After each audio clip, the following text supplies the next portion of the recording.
जल्दी से दिखाते हैं, क्योंकि जब इतनी संख्या में लोग पहुंचेंगे तो रसोई कैसे यहाँ पर बनाई गई है। माँ की रसोई देखिए, जहाँ 24 घंटा खाना मिलेगा उसकी तैयारी यहाँ देखने खुद पहुंचे योगी आदित्यनाथ, उसकी शुरुआत करने, हर जानकारी लेने, क्योंकि योगी आदित्यनाथ खुद यहाँ पर खुद पहुंचकर हर चीज को मॉनिटर कर रहे हैं और क्लोजली मॉनिटर कर रहे हैं। ये तस्वीरें हम आपको इसीलिए दिखा रहे हैं क्योंकि व्यवस्थाएं कैसे कितनी पुख्ता हैं ये तस्वीर में आप देख पाए, सुन पाए और समझ पाए। सबसे बड़ी बात, इतना खर्चा, जब हम आपको बता रहे हैं कितना खर्चा होगा ये भी जानना जरूरी, क्योंकि 40 करोड़ लोग अगर पहुंच रहे हैं तो खर्चा भी बड़ी यहाँ पर मात्रा में होगा। कितना खर्चा होगा अब ये भी जान लीजिए। पहले आप ये समझिए कि नया संसद भवन 971 करोड़ में बना था, ये मीडिया रिपोर्ट के अनुसार हम आपको बता रहे हैं और ये कंपैरिजन के जरिए हम आपको समझाने की कोशिश कर रहे हैं। राम मंदिर की बात करें तो 1800 करोड़ का अनुमानित खर्चा अभी भी बन रहा है और वहां कैसे अयोध्या अगर आप गए हो तो पूरी तरह से तब्दील हो गई है, एकदम औद्योगिक केंद्र बन गई है, पर्यटन केंद्र बन गई है। स्टैच्यू ऑफ यूनिटी का जब निर्माण किया गया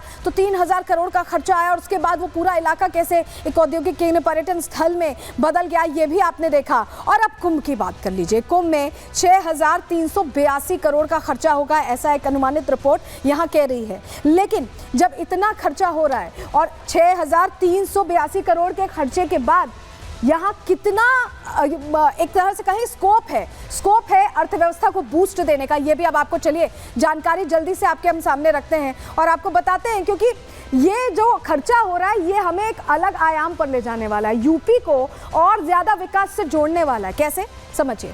अर्थव्यवस्था को बूस्ट कैसे मिलेगा? महाकुंभ 2025 में कहा जा रहा है, ये जो अमाउंट आप देख रहे हैं 200,000 करोड़, इतना बूस्ट मिलने वाला है इकोनॉमी को माफ कीजिएगा। और कुंभ 2019 की अगर बात करें तो 120,000 करोड़ का बूस्ट मिला और कुल मिलाकर ये बूस्ट आगे और बढ़ेगा और बेहतर होगा और अच्छी स्थिति में होगा, रिपोर्ट दिखा रहा है।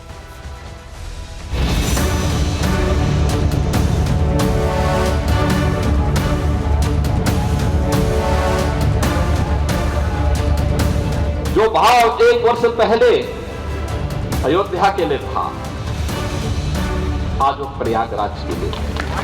हर दृष्टि प्रयागराज की ओर देख रही है। हर एक की आत्मा इस समय प्रयागराज की तरफ है और प्रयागराज के महाकुंभ के बारे में तो कहा जाता है कि मनुष्य तो आएंगे ही दुनिया के, लेकिन मनुष्यतर जीव भी और तमाम योनियों में जन्म लेने वाले, वहां पर रहने वाले देव योनि की जुड़ी हुई आत्माएं भी इस अवसर पर प्रयागराज कुंभ को का साक्षी बनने वाली है। महाकुंभ की शुरुआत 13 फरवरी से होने जा रही है, लेकिन उससे पहले सभी तैयारियों को पूरा कर लिया गया। कोने कोने पर दूर दूर से आने वाले श्रद्धालुओं की सुरक्षा के लिए नजर रखी जा रही है। स्पेशल ट्रेन, स्पेशल बस चलाकर आने जाने की व्यवस्था की जा रही है। श्रद्धालुओं के ठहरने और खाने पीने के इंतजाम किए जा रहे हैं। खुद सीएम योगी एक एक कदम पर नजर बनाए हुए हैं। इतना ही नहीं, इस महाकुंभ से सनातनी पताका तो फहरेगा ही, साथ ही 2 लाख करोड़ की इकोनॉमी ग्रोथ होने का भी अनुमान है। आस्था और आधुनिकता का ये महासमागम प्रत्येक व्यक्ति के जीवन में भी कैसे खुशहाली ला सकता है। लाखों लोग इस पूरी व्यवस्था के साथ जुड़े हुए हैं, लेकिन यह प्रयागराज के साथ साथ प्रदेश और देश की अर्थव्यवस्था को भी, अकेले प्रयागराज महाकुंभ 2 लाख करोड़ रुपए का ग्रोथ अकेले प्रयागराज महाकुंभ से होने का। कैसे आस्था इसको अर्थव्यवस्था को सुदृढ़ता प्रदान करती है, प्रयागराज उसका एक नया उदाहरण बनने जा रहा है। एक तरफ जहां महाकुंभ मेला भारत की प्राचीन सांस्कृतिक और धार्मिक परंपराओं को वैश्विक स्तर पर प्रमुखता प्रदान करेगा, तो वहीं सीआईआई की स्टडी के अनुसार साल 2013 में आयोजित महाकुंभ में लगभग 12,000 करोड़ रुपए का राजस्व मिला था, जबकि 2019 में हुए कुंभ मेले से 1.20 लाख करोड़ की कमाई हुई थी। पिछले कुंभ में करीब 6 लाख से ज्यादा लोगों के लिए रोजगार के अवसर बने थे। इस बार करीब 2 लाख करोड़ की कमाई होने का अनुमान है। मतलब श्रद्धालुओं की आस्था और अर्थव्यवस्था एक साथ पटरी पर तेजी से दौड़ती नजर आएगी। इतना ही नहीं, सरकार ने इस बार महाकुंभ के लिए हेलीकॉप्टर सेवा भी शुरू कराई है, जिसके जरिए ही 150 करोड़ रुपए से ज्यादा का कारोबार होने की उम्मीद है। और यही वजह है कि योगी सरकार महाकुंभ मेले को अर्थव्यवस्था को गति देने वाला संगम बनाना चाहती है। यानी महाकुंभ से सामाजिक मजबूती तो मिलेगी, लोगों का आर्थिक सशक्तिकरण भी होगा। यूपी सरकार धार्मिक सभा को बढ़ावा दे रही है, जिससे उम्मीद है कि आध्यात्मिक और धार्मिक पर्यटन को बढ़ावा मिलेगा।